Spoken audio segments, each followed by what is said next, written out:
When I was around 12 years old, my parents were off on a work trip and I was left at home with a babysitter. I had just finished doing my homework, so I went and asked my babysitter if I could play some Roblox.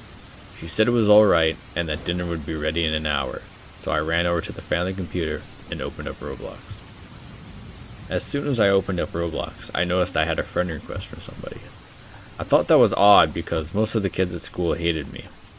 I clicked on the little friend icon and saw that the friend request was from somebody named Creepypasta321.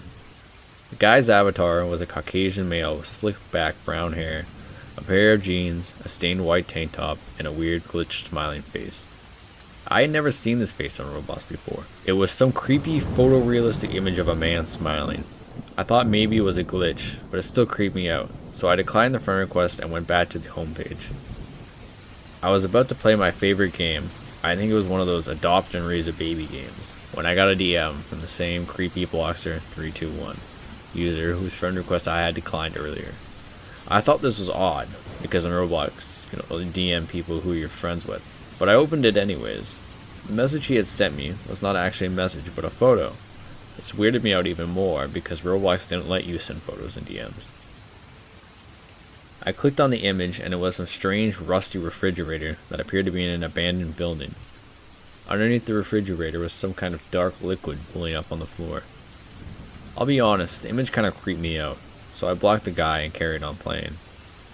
About 30 minutes into playing the game, I started hearing a strange second set of footsteps behind me.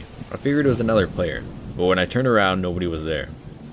I went over to check the player list, and I was the only one in that server. At this point, I was starting to get scared, so I typed, "Hello? Is anybody there?" into chat. Obviously, I got no response since nobody was online, so I went back to playing. After around 5 more minutes of playing, a new message appeared in the chat. I opened it up and saw it was a server message. "Timmy, this is our 3rd game," the message read. How did Roblox know my name? Was this some kind of new feature? I tried to forget about it and kept on playing when I started hearing footsteps again. I turned around and this time I caught a glimpse of another user before they disappeared behind some bushes. I quickly ran over to the bushes, but no one was there. At this point, I was terrified, so I just exited the game and started looking for another one to play. One preferably with some other players. While I was searching the Explorer tab, I got another message. I opened it up and it was the same guy from earlier. How did he get unblocked? I thought to myself. I hesitantly opened the message, and this time it was just text. No, it can't be, I thought to myself. The guy had sent my own address. I reassured myself that it was just some Roblox developer trying to pull a prank on me, and went back to looking through the Explorer page. I finally settled on a game and started playing Murder Mystery 2. A few rounds passed with nothing spooky happening until on the 3rd round, when Creepypasta321 joined. Maybe this was just a coincidence, and he just wanted to play Murder Mystery 2 as well. The map voting began, and I went over to the voting area. 2 of the maps I recognized, but the 3rd map was just a pitch black image with glowing eyes in the distance.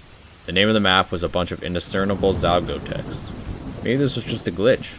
Roblox had been going down a lot during this time. Maybe it was just about to go down again. The 3rd glitch map won, and as soon as the round started, I heard 10 knife sounds going off at once, which meant that the murderer had killed 10 people. Oh good, another hacker, I thought to myself. I continued walking around the dimly lit map that appeared to be some sort of cave, and saw a bunch of dead Roblox characters. Some of the names I recognized though.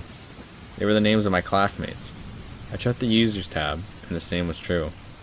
Maybe it was just a coincidence, I thought to myself. Then suddenly my screen tinted red and the text, "You're next," popped up. Okay, this was definitely just a hacker. I tried to close the game, but the leave button was grayed out, so I kept playing the game. I began trying to find the sheriff's gun when I started hearing footsteps behind me again. I turned around, but nobody was there. Eventually, I found the sheriff's gun, and the red tinted text went away. I continued down the tunnel when I heard footsteps again. I turned around, and this time Creepypasta321 was right there, standing mere inches away from me holding a knife.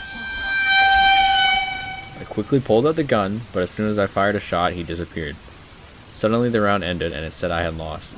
Even weirder, it said that Creepypasta321 wasn't even the murderer that round. Then the text, "Why'd you unfriend me, Timmy?" showed up on the screen, and Creepypasta321 said, "This is our 2nd game, Timmy. Only 1 more left," in the chat. Okay, this is way too creepy. The voting started again, and this time there was a new map. I had never heard of it. It was called Timmy's House, and the picture was Wait, was that my house? The round started and the map was a hyper-realistic recreation of my house. And this time, I was the murderer. But for some reason, it said my username was Creepypasta321, and I had the same outfit as him.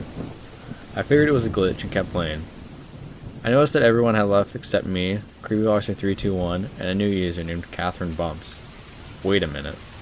That was my babysitter's name. And why was she even playing the game? I went up the in-game stairs and went into the guest bedroom, where my babysitter was staying. There I saw my babysitter wanting to get the game over instantly. I stabbed her. That's when in real life, I heard my babysitter screaming upstairs. I figured it was a glitch and kept playing. I made my way back downstairs and into the living room. There I saw a user that had the same username and outfit as me.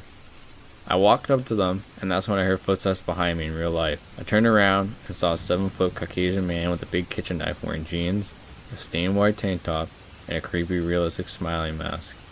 "This is our final game, Timmy," the man said.